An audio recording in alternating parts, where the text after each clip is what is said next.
सर्वांना नमस्कार. तर आज रात्रीच्या जेवणासाठी आम्ही बनवतो आहे मटणची भाजी.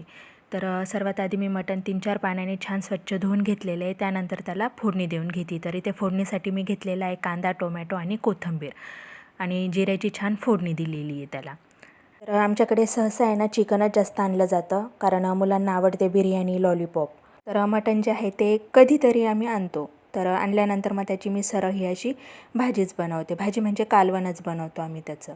तर जास्त काही नाही, मी नेहमीचाच जो मसाला आहे तोच त्यामध्ये घेते. कारण मी जे वर्षाचे मसाले बनवून ठेवलेले आहेत ना, तर त्यामध्ये काळा मसाला बनवलेला आहे, म्हणजे मालेगावचा जो मसाला असतो आपला, तर तो मसाला मी बनवून घेतलेला आहे. तर त्यामध्ये माझं सर्व काही मटेरियल आलेलं आहे, म्हणजे कांदा, लसूण, कच्चा मसाला जो आहे आपला, त्याच्यानंतर लाल मिरच्यांचे 3-4 प्रकार मी त्यामध्ये टाकलेले. मग मी त्यामध्ये ना जास्त काही वेगळं काही टाकतच नाही भाजीमध्ये.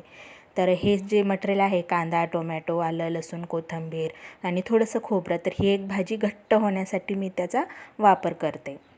तो मसाला इतका छान झालेला आहे ना आमचा, तर त्याच्याने भाज्या पण इतक्या टेस्टी आणि खूप छान होतात.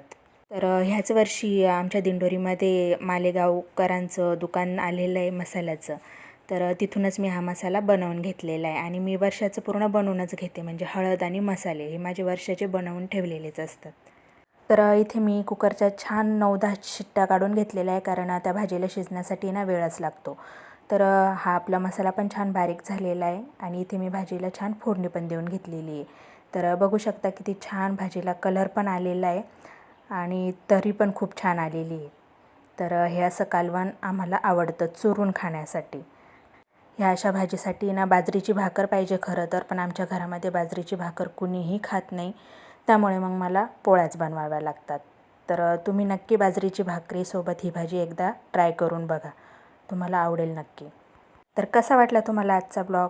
भेटूया पुढील ब्लॉगमध्ये. बाय.